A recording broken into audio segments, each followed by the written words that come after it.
So, welcome back to the last episode. In this episode, we are going to cover the mix process, and we'll get Matt actually on the phone at the end of it just to talk through a couple things. He's already heard the mix and is pretty cool. We might address just a couple things and see if there's anything there that can be firmed up or that he could like a little more than he does at the moment. But we won't spend a ton of time and get super geeky with Pro Tools and the mix process. Reality is, I'm a drummer and I'm a producer. I'm a mix guy last. So, in the case of this song with Matt and the guys, it was really good that we had great guys coming in, playing great gear and playing the gear really, really well. So all the parts that Jesse played the other day, we got the sounds that we need. We don't need to carve on it too terribly much in the mix. We're not going to have to do a bunch of gymnastics to get the song to sound good, which is good because I can't do that. I'm just not that great at mixing. So try to get it right in tracking, and then there's a lot less mucking around to do later. Fixing it later is terrible. So if we can get stuff right on the front end, that's really great. But for whatever that's worth, let's look at what did happen in the mix of this song. And then we'll get Matt and make sure everything feels good, and then we'll be good. So we recorded the song in Pro Tools, and I lay my sessions out from left to right, starting with drums, bass, guitars. If we had keyboards or strings, they would have gone here. Vocals, and then kind of all my effects and processing always live out to the right of everything. And then if we look at this screen, left to right, top to bottom, all the drum stuff. We've got bass, all the guitars. We've got Matt's vocals, some effect things, and then I always print my mix down inside the session, which is a really good idea. If you're able in your DAW to print your mix in the session that you work in, for me, it does a couple things. I'm always able to reference, if I'm working on a new mix, I'm always able to reference the last thing I worked on because it's just right here on the mix track. Or if, let's say, Matt had a problem with just something in the bridge or the guitar solo or whatever, reality is we could just re-record, we could make a tweak, just re-record the solo, reprint a mix, and it's done. And maybe we only have to work with 16 bars instead of printing the whole song again. And the whole bouncing a song thing, when it does it not in real time and you can't really hear what the song is doing when you're committing to your mix, that just scares me a little bit. So I don't mind printing in real time, at least my first mix, so I have a chance. I can get up and walk around, maybe leave the room, go down the hall, but it gives me a chance to just hear the entire song, hear what it is we're committing to, rather than just the computer doing something in the background that I'm not aware of. So let's just start with drum things and see what happened. I did wind up putting a shaker all the way through the song, not because I felt like we needed the motion, but to be honest, here's the snare sound we wound up with. It's pretty standard. It's a little dark and flappy. So for me, I just doubled that for the entire song with a shaker. So it's not like we got an additional part. We just got a little bit of life up on top of the sound that the snare is doing, but I didn't want the actual snare drum to have that much brightness and crispity, whatever, to it. I didn't play any fills in and out of the section, so I overdubbed some cymbal swells. Pretty standard. Nothing really to even talk about there. I'm sure there's not much happening to this. I cut a bunch of lows out, make it bright, get it to sit in the song, that's all. Also at the top of every chorus, this isn't a song that gets really huge in its choruses. The dynamic range of the song is not like whisper quiet to really loud. It's kind of medium quiet to medium loud. So I wanted the chorus impact, or the first measure of the chorus to have some sort of impact. So I also just hit that same bass drum that we had sitting outside of the kit, or that additional bass drum. I just hit that with a mallet really hard at the top of every chorus. Let's make it louder. But hang on, it would help if I soloed the right thing. Here we go, here's that boom.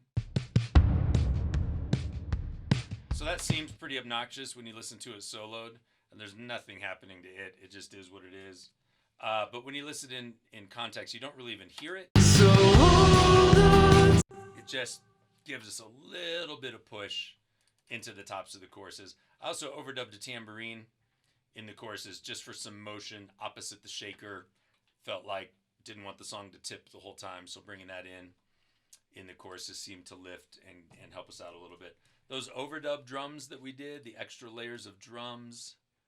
Let's go here. The first pass that I did where I just played the halftime groove, didn't really do much to these. I think I kind of carved them a little bit. Yeah, I got got rid of a lot of just kind of low end and total low end that we just flat out didn't need out of some of the sounds. We also needed these things to live and not like it couldn't all sound as big as the real drum set. Otherwise it would have gotten cluttered and gotten in the way of the main groove. So this is the groove that wound up off to the left that I overdubbed first.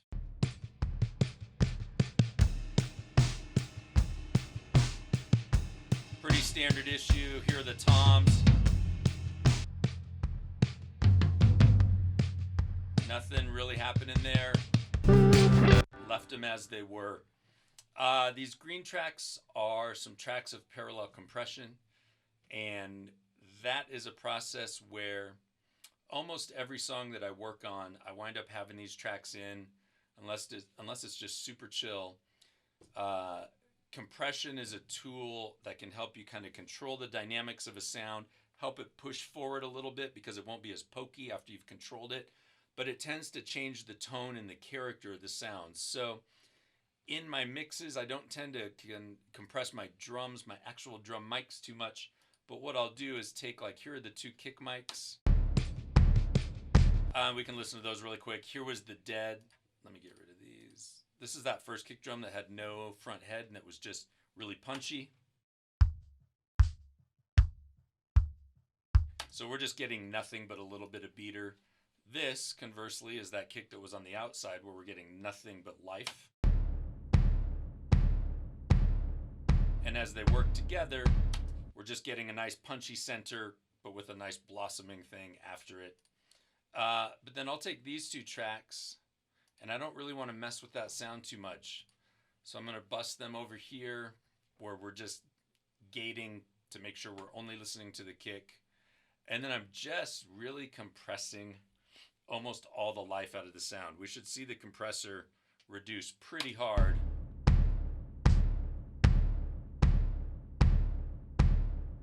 Yeah, so I mean 6-7 dBs, whatever, who cares what the meter says. Use your ears. But that's a pretty harsh compression thing that I wouldn't want to do to the actual drums. But if I get rid of this parallel compression,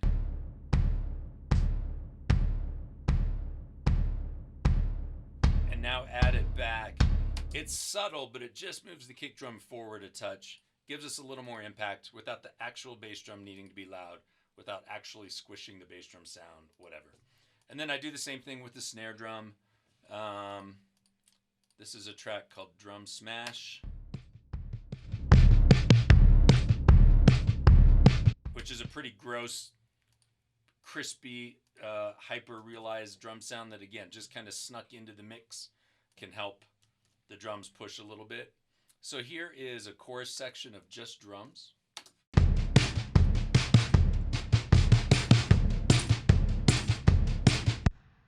And then let's hear how these are sitting in the mix. So hold on till the night is done. So clearly this song is not about the drum set. It's about Matt. It's about the guitars. It's about the vocals.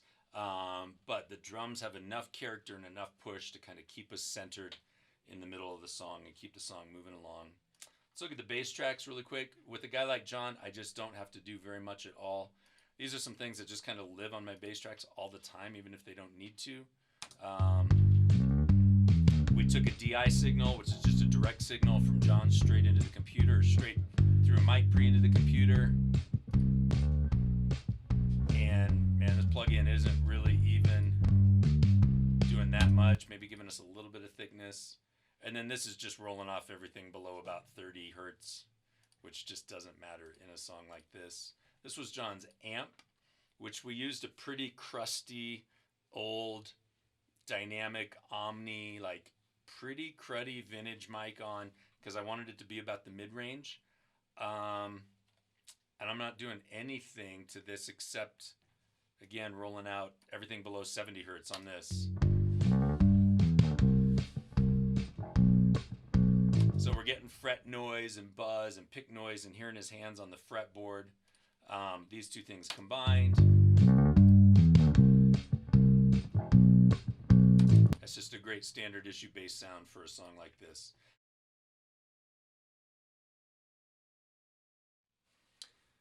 Matt's acoustic also sounds really great. He played a great guitar for this song. He played it really well on its own.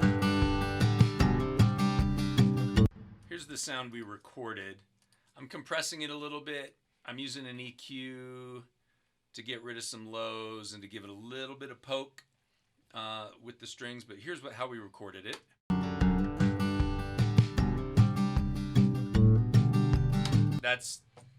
There's absolutely nothing wrong with that. It's maybe a little dynamic, and I think in the song, because we're basing the song around it, I'd rather it be a little more monolithic, so I compressed it, cleared it out a little bit. That's not a radically different sound, just getting it to sit in the song a little bit better. And then I typically, on a song like this, Matt wound up hitting a plate reverb that a bunch of the vocals and a couple of the other guitars are also hitting.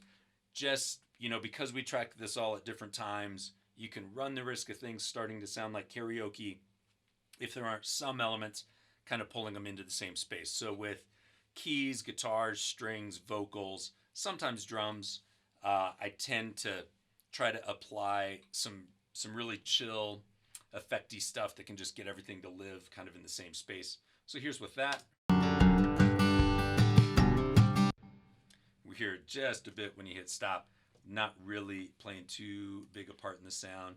Matt did those big open diamonds under Jesse's solo.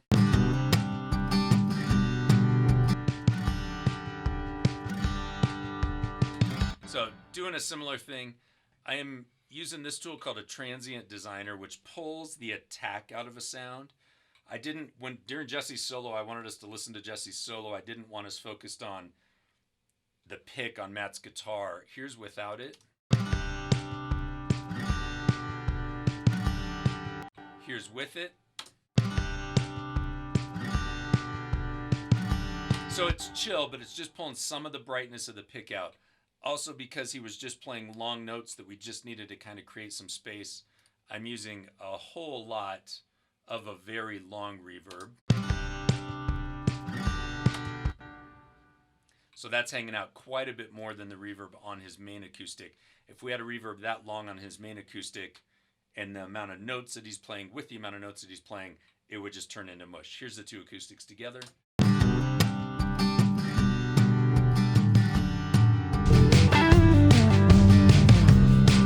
Since we're at the solo, let's take a look at that. Again, Jesse always delivers amazing sounds.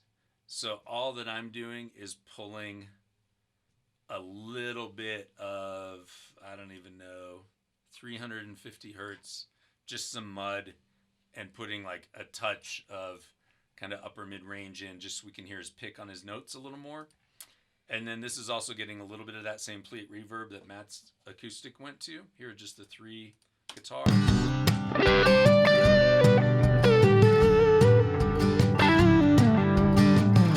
That delay that you hear was a sound Jesse dialed up when he played, so didn't really have to do much at all to get his solo to sit in a good spot. And then Jesse played two other passes, the two other passes in the chorus. Just kind of two versions of the changes. This one's a little brighter and it had that Leslie effect on it. So I didn't use any EQ on his guitars. I'm compressing them both to get them to just kind of hold so that the chorus got bigger but didn't also kind of bounce around on the sides. These two guitars are panned hard left and right. So this compressor is quite a bit darker, so I'm using it on the pass that's thicker. This is without it. Here's with it. didn't change the sound terribly much because it's a dark compressor, tended to work with what was happening anyway, or the sound that Jesse had going on. This compressor, the 1176 Blue Stripe, has got quite a bit more sort of upper mid-range thrust to it, I think, in its sound. And because Jesse's sound has this Leslie thing, I didn't want to use a compressor that was going to darken that up too much. So here's with this compressor. Yeah, so it's boxing that guitar in, holding it in place, but it's not changing the sound at all. And now let's move to the most important element, which is clearly the vocals. Matt delivered a really great performance, so we did not have to do much. It was mostly about getting it to sit in a space that felt really cool. His main vocal, let's just kind of see what we're doing, because to be honest, I forgot. Okay, 0 EQ. I'm just using this plugin as a little bit of a gate, just to get rid of pops and clicks and headphone bleed in between his phrases, but it's not doing very much. Do I hear whisper? Yeah, so like we even caught that breath before he sang. So it's opening pretty quickly. It's getting rid of stuff we don't want to hear, but it's not getting rid of anything we want to hear. Compressing him pretty hard with the same compressor that we used on that last track of Jesse's. It's got mid-range character, so it's kind of pulling Matt's vocal out in front of the song a little bit. Do I hear whispers in the dark? And that's a pretty obscene amount if you're watching the meter, but it sounds good. Matt still sounds dynamic. And then with this, just clearing out. Do I hear whispers in the dark? Yeah, just a couple little problem spots in Matt's vocal that we just don't want to have build up, especially as we start to stack other vocals on top. So here, this is just getting rid of a bunch of stuff that none of us are going to hear or care about anyway. And then these two little dips are just, again, little pokey moments that we just don't need to worry about in his vocal. Music isn't always, certainly vocals in popular music, not that this is like a Kesha song, but it's a pop tune. Vocals are sometimes a little hyper-realistic so that they sound natural in the environment that you've created for them in the song. So getting rid of that stuff would sound weird if he was sitting on a couch talking to you, but in the context of this song, it just helps him sit a little better and there's not a bunch of weird stuff. So we're some long reverb, some delay, some plates, a little bit of like quick, tight, short reverb and delays, just to create a little space that Matt sits in. In the choruses, he sang a double, and I'm guessing the double's carved. Yeah, so we've taken quite a bit of low mids out. We're pushing a little bit of the top. So hold on till the night is done. Yeah, it's definitely like a more wispy, sort of adolescent version of Matt's vocal, but for the double, it kind of needs to sit behind his main vocal so that it just can't be as full-throated as his main vocal. So hold on till the night is done. And those sound great. These background parts that he sang in the gaps, the falsetto, da, da, da, da, we'll hear those. Till the night is. So thinned out, tons of top end. And then I'm also using this plugin called a micro shift, which is actually detuning up and down the original source. Not a ton of it. It's only about 25% on the dry wet thing, so it's not all the way. But what it does, especially if you put it across several vocals, it just gives a little bit of kind of implied movement. If I get rid of that, let's hear what it sounds like. Till the night is. Yeah, you'll also notice without this effect, I'm using much tighter, shorter space delays and reverbs. We want him to be out here and be kind of floaty, but we don't want these relatively unimportant vocal parts to be changing the landscape too much. So they don't have long tails. There's not a massive effect thing going on. Let's hear that one more time. Till the night. That's a pretty tight space that they're in. If we throw this micro shift back on.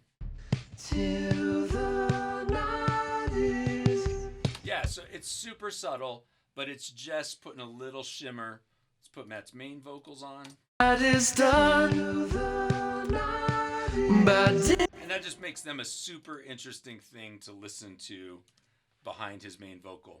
The only thing that I did in the mix that was at all sort of mixy or producery, this transition, excuse me, if we listen from the down verse into the last chorus, that it's true.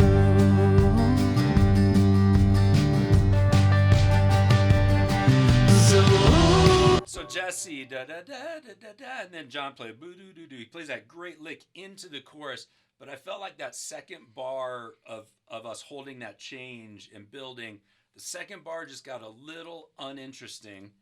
So I took this vocal right here to the night and applied a boatload of effects and delay and reverb. Really thinned them out. Got rid of a bunch of bottom, added a bunch of top, which I really hadn't done to any other sounds in this song, and then took them all and used that same micro shift, put a little bit of a phaser, which is a thing that can just kind of move things around, sounds a little bit like a chorus. This plugin called the Crystallizer just adds a bunch of shimmer and sparkle on top of a sound. If you've recorded a record in here before, Empty House Studio, I promise that we've talked about the Crystallizer. It shows up on every record, even if it doesn't need to. So, wanted to add some motion. So I just ended up throwing these vocals in.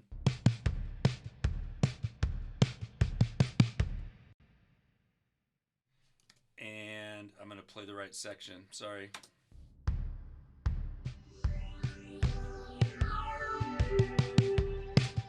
So that sounds totally Logan's Run and really stupid out of context. Like, that sound has nothing to do with the song that we've been working on. Here it is one more time.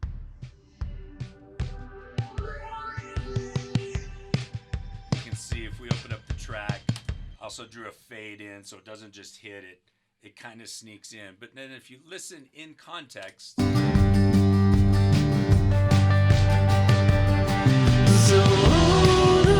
it's barely in there, but during this second bar we get a hint of the da da da da, which is just some melodic content that both, like, to me it does a couple things. It soaks up that second bar that starts to feel a little long, but it also starts to foreshadow that we're headed back to the chorus, and you've heard this before, so we're going to tell you what you're about to hear again. It's in there at a level, this is probably something Matt and I will talk about on the phone. It's in there at a level where I think if you know it's there, you can hear it. But if you don't know it's there, you probably wouldn't hear it. But the transition is just a little more interesting. Wouldn't surprise me if this wound up being a little louder. It's just the kind of thing, like if we make it a bunch louder, just to be dumb.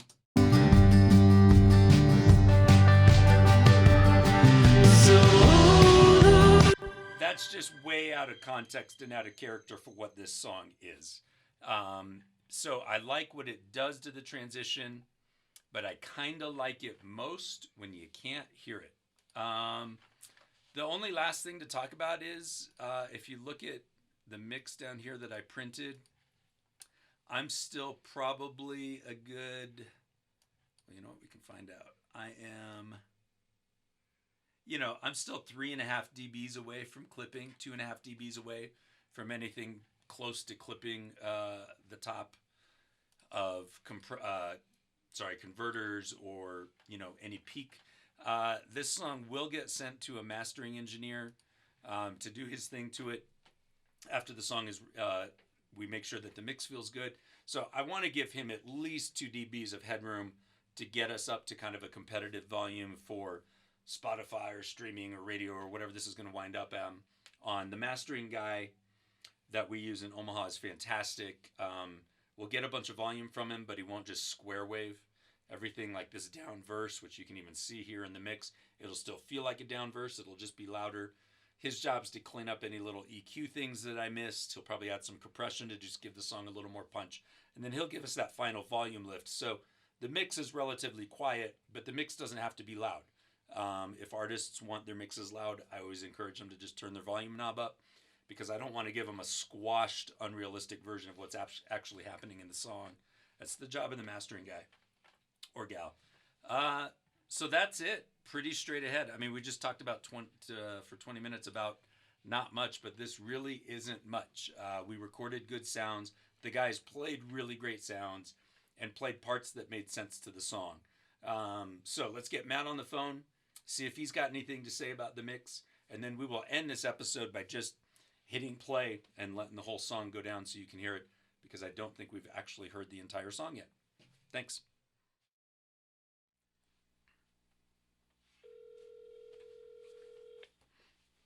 So we're calling Matt. Hello. What's up, Matt Jones? Hey, how's it going, man? I'm good. How are you? Good. Good. So, full disclosure, Matt got the mix yesterday and has had time to figure out if he has any issues or if there are things we need to discuss. Clearly, I'm not going to be done with a project until the artist is super happy. So artist, tell us how super happy you are. Yeah. So, I probably have listened through it a good, probably at least 7 or 8 times, and just listen to each of the sections, and gosh, I just, I hear all the instruments clearly, and they're sitting in the spot that they're supposed to be, and the vocals sounds full, but it's clear, but it's not harsh, and yeah, I mean it's great. I was actually kind of looking or listening for something that maybe I was maybe I could do that, but I mean, I don't know. This is probably at least the 20 some odd time that we've done, something together recording wise. Mm-hmm. So after a period of time, it's I think you probably know even before you send me the primary mix where it's hey, this is probably going to sit somewhere around here, and you know the instrumentation really well, and so I think that could be a thing. Yeah. I don't really have much, truthfully. Yeah, and it's, I think we've done enough so we've been able to establish generally where you like your volume, where you like your vocals to sit against a band, and what kind of effects you like and what kind of effects you don't like, and so this song is its own thing, but we also don't want to step outside of what we know kind of works in your world. I do want to play you that transition moment. Oh, okay. And I'm going to turn it up just so that you can hear kind of how ridiculous it is, but here's that. Okay. Here it comes. Okay. Oh, wow, okay. Yeah, so I mean, and it's still going. So I mean, clearly that's way more ridiculous than we need.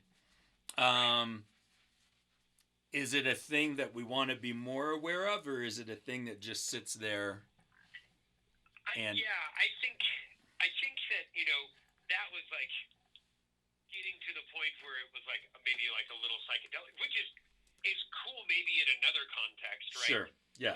And what we just listened to was I had to make the volume twice as loud so you could even hear it when it's so low. I think it's cool because we do make that a dramatically longer build, and so I think it's nice to have something that you can, that sort of pricks your ear a little bit, that you can hear that being oh, this is building it here. Cool.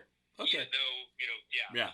So I have to, when I'm listening in my car at home or whatever, I have to really lean in to hear that, and I think I hear it because I know it's there. I do think though that after mastering, another round of compression is going to bring everything on the bottom up just a little bit. It will probably be just about where we want it. So I think rather than turning it up so that we can hear it, let's let mastering turn it up for us a little bit. And if it's a little more apparent, that's cool. And even if it's not, I'm okay with where it is now. Yeah, I'm with you there. Awesome. Very cool. Should I play you all the vocals I re-sang? Just kidding. Yes. Would you? Yeah. Just kidding. Okay. Awesome. Then thank you for letting us check in. Thanks for writing a great song. Man, pleasure, man. I had a blast doing it like usual. So hey, awesome. Let's do it again even. Right? All right. Sounds good, man. I will holler at you. We'll get this to Doug for mastering, and we'll see what happens. Awesome. All right, dude. Talk to you soon. Yeah, have a good night. Okay. So there you go. If the artist is happy and we feel like we've done a good job, then we're done. To end this, let me just hit start, and we'll just listen to the entire song down.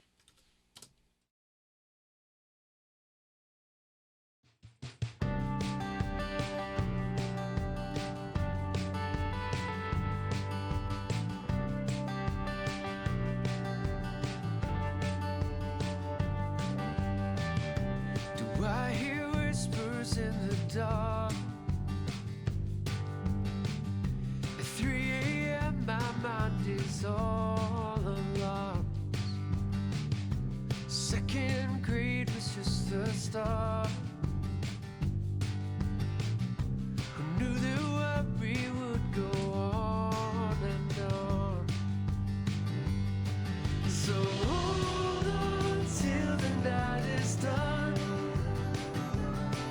By daylight the trouble will be gone.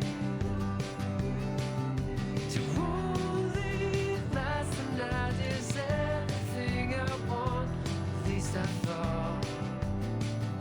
At least I thought. Heading home from work she called. So beautiful but someone barely known. Maybe tonight will be the one where I can let my heart begin to show. So hold on till the night is done. By daylight the trouble will be gone. To only last the night is everything I want. At least I thought. At least I thought.